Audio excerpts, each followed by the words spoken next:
Hey guys, this is video number 3 in the Harmony series where you are going to gain a deeper understanding of harmonic space.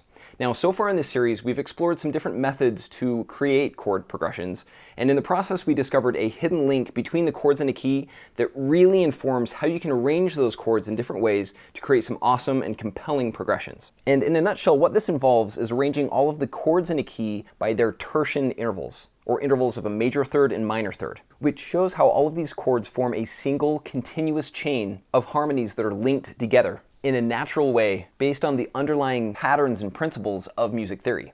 And because music is inherently cyclical, this chain of harmonies can repeat forever, as you can see when you wrap this pattern into a loop like this.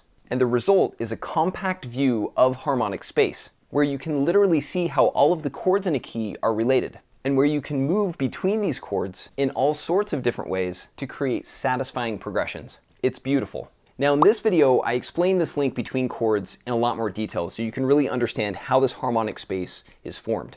Though in this video, we're really going to dive into the harmonic space to understand how the chords are related to each other and how you can use this pattern to guide you in creating cool chord progressions.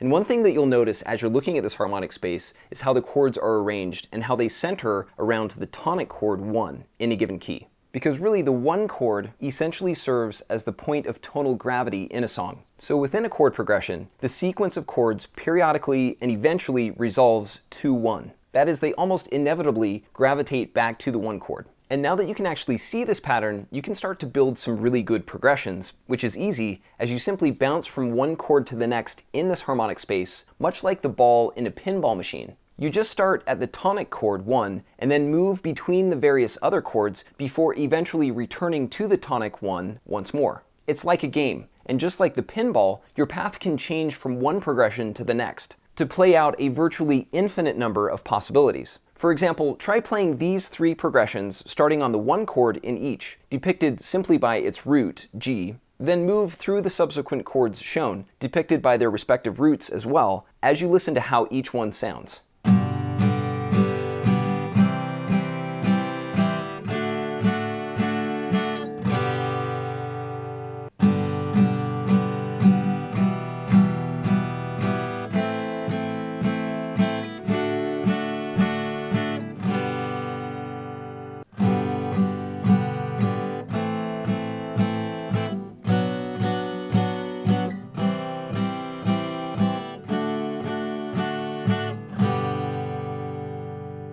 I should mention that by showing chords in this way, where each triad is represented by its root note alone, we can streamline the illustration of harmony. So a basic 1-4-5 progression, for example, is simplified as the pattern here on the left, as opposed to its busier looking equivalent on the right. Naturally, the path you take influences the sound of each progression. So the 1-6-2-5 feels different than, say, the 1-4-5 progression, since it follows an alternate course through the various harmonies, obviously. But the specific chords you use also help to shape the final effect. For example, notice how the first progression I just played passed through only the major chords 1, 4, and 5. And as a result, this pattern sounds especially happy, right?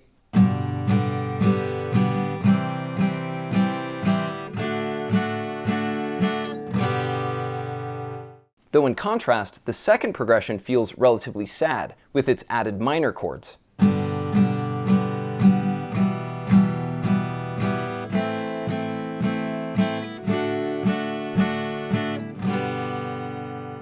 And the third progression evokes a mix of emotions with its blend of harmonies, both major and minor.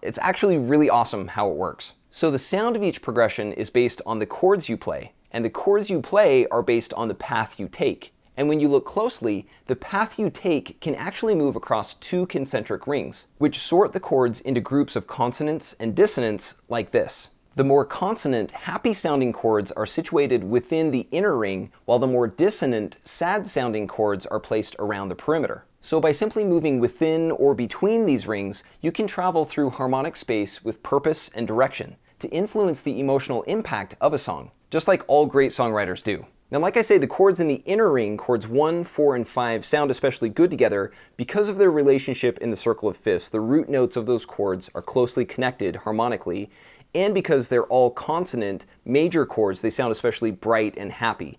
And a good example of this is the 12-bar blues progression, which is the foundation of rock and roll that developed in the 1950s. Now, the 12-bar blues progression implies that you've got the blues, you're feeling sad. But the chords in the 12-bar blues, 1, 4, and 5, are anything but sad because they're all consonant, energetic, bright chords, and that's why rock and roll was so popular. And you can hear a classic example of this progression in the song Blue Suede Shoes by Carl Perkins. Well, it's 1 for the money, a 2 for the show, a 3 to get ready, now go cat go, now don't you step on my blue suede shoes. You can do anything but lay off of them blue suede shoes. You can knock me down, step in my face, slander my name all over the place. Do anything that you wanna do, but honey, lay off of them shoes, and don't you step on my blue suede shoes. You can do anything but lay off of them blue suede shoes. Now, staying within this inner ring of consonants, Carl Perkins, like the other great songwriters of early rock and roll, stayed within this safe, established zone of the 1-4-5. Because it sounds so good, it really can't let you down. But if you want more variety and feel adventurous, then you must reach into the outer ring of dissonance as well, outside the core of consonants to the dissonant edges beyond. And honestly, this is where some of the best chord progressions come from, incorporating this outer edge of harmonic space. Now, obviously, the 12-bar blues and songs that are based on the 1-4-5 are amazing, and they typically sound awesome. But you can really start to mix things up, including these other chords, like the minor 2, minor 3, and minor 6th chords, and the diminished chord that are outside the central core of consonants. And I'm going to go through a couple of chord progressions here, including the popular 1-5-6-4 progression used as the foundation of U2's hit With or Without You, and the 6-2-5-1 progression we looked at in the first video of this series, which is what Weezer used in their song Island in the Sun. Sleight of hand and twist of fate, on a bed of nails she makes me wait, and away without you, with or without you, with or without you, I can't live, with or without you.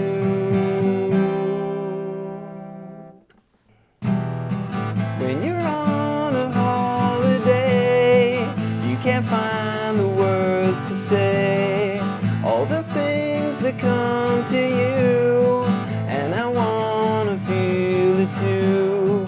On an island in the sun, we'll be playing and having fun, and it makes me feel so fine I can't control my brain.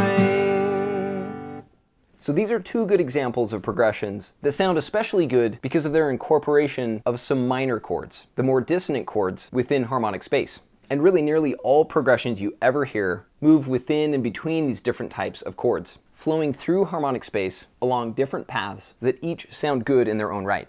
But you may ask, what informs the direction of this movement? Is it really random, like the path of a pinball that ricochets about with indifference? Or is the path of each progression more intentional and guided by a kind of rationale or rule of sorts?